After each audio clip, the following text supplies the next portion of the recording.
What's up, Animanjians? And welcome back. So, I got to see the Alita Battle Angel movie a few days ago, and I just want to share my thoughts on it. Um, First of all, the people who were involved with this film truly cared about it. You can tell that they were fans of the story, fans of the characters. Because if you're familiar with the source material, which some of you may be, some of you may not be, which is completely fine. But we'll get into that later.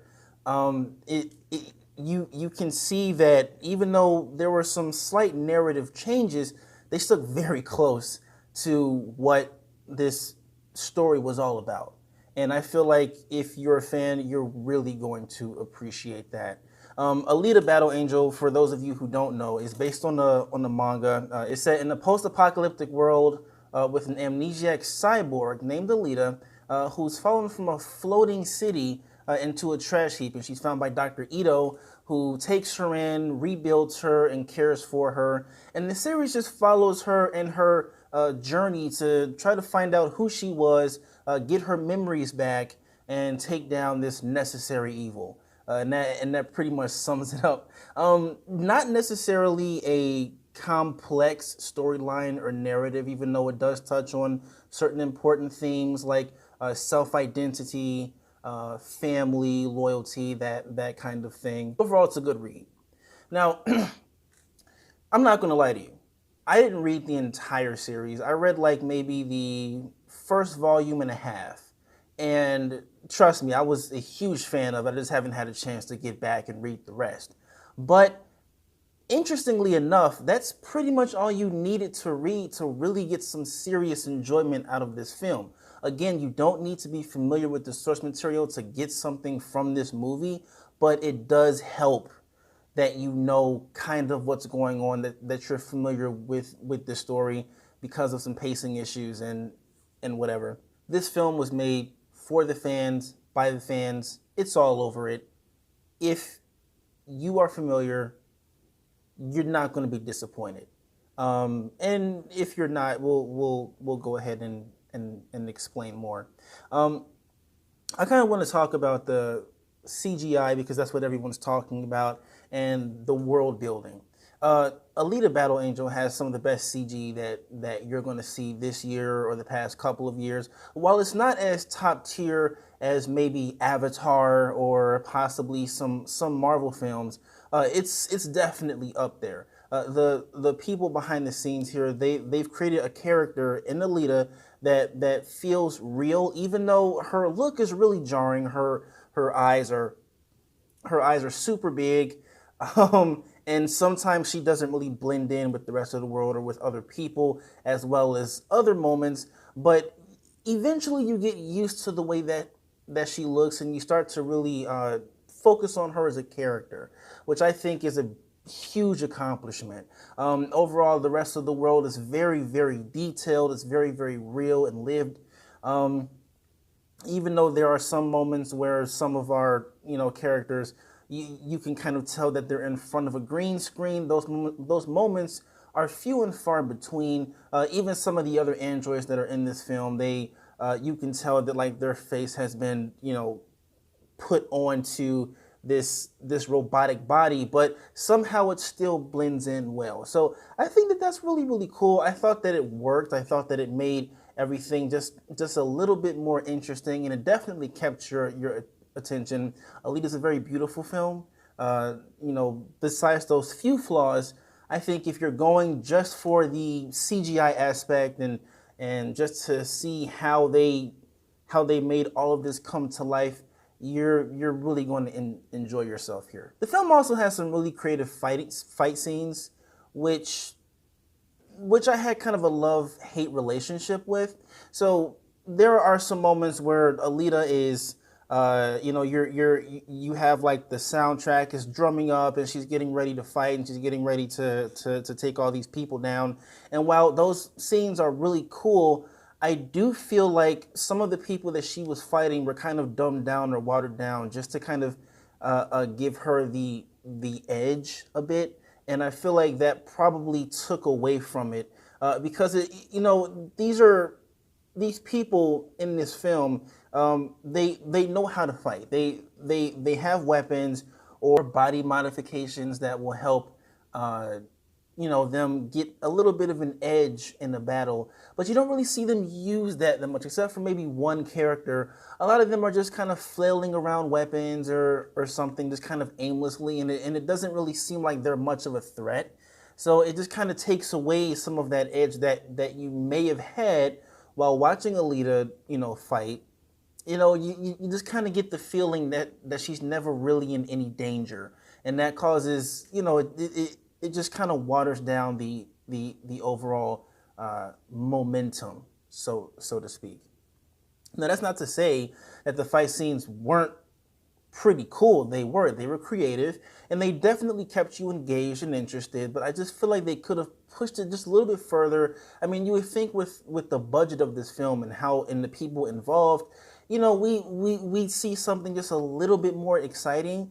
And that's not to dog the film. I just feel like the fight scenes just kind of left a lot to be desired. Now, the motorball scenes, which is a sport in the film that you have to play in order to ascend to the floating city, those scenes were consistently great.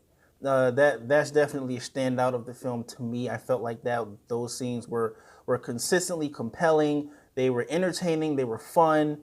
I really enjoyed watching those scenes, but some of those other fight scenes just weren't necessarily they just weren't what they could have been.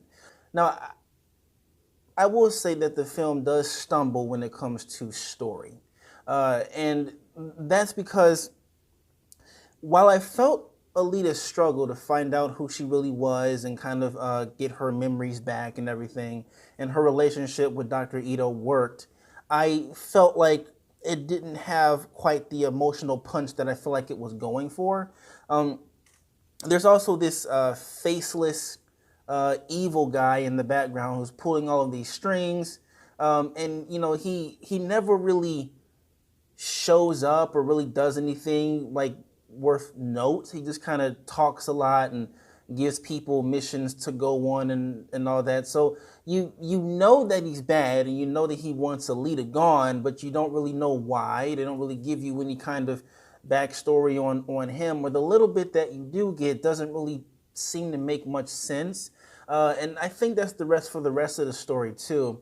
It's just really confusing. It's kind of convoluted a bit, and it's really drug out. Alita's journey to when she first wakes up to the end of the film, it seems like a lot of that could have been told maybe in the first 20 to 30 minutes.